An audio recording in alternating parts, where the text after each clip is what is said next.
Every 12.8 minutes, a person dies from suicide, according to the CDC. But what about those cases that some say are not reported because they happen behind bars? The devastated families of those inmates demand some answers. And in tonight's Denise Sawyer report, she sheds light on a dark occurrence that some believe would erupt in an outcry. It's just plain wrong. It's astonishing. I wouldn't have believed what I saw if I hadn't seen it myself. It was an eye-opening experience, one that Ken Abraham thought he would never have to endure. It's the most extreme consequence of prison abuse.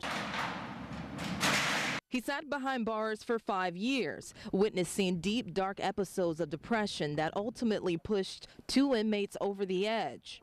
He was flat on his cot, non-responsive, and they took him out. And he was dead. He was clearly dead, wasn't moving a muscle, never came back. Cases like those 2 apparently happen more often than you think. A recent report by the Department of Justice shows suicide as a leading cause of death in jails and prison nationwide. Now, here in Delaware, not 1, not 2, and not 3, but 32 inmates have died from suicide since 2000, and that's according to the DOC. A newly filed federal lawsuit brings one of those 32 inmates into question. His last cries became deaf to the Department of Corrections, and he committed suicide.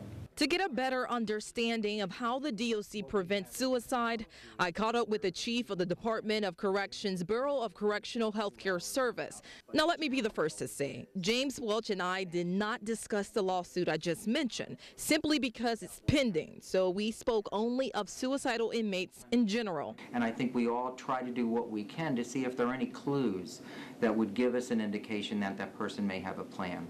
But Abraham says warning signs are oftentimes pronounced, yet ignored. So many of them need treatment. It's the addicts and the mentally ill, the nonviolent. We're putting them in the criminal justice system when we shouldn't be. It's a health issue and should be addressed as a health issue. Welch says the moment an inmate walks through these doors, a nurse does a screening, and inmates are checked for depression periodically. But Ken Abraham says if you could only see what he's seen, you too wouldn't keep a tight lip. I can't wait for that to hit the fan. Names, dates, facts. Now, attorney Andre Beauregard says the state has until the first week of May to respond to this lawsuit before this case hits the courtroom.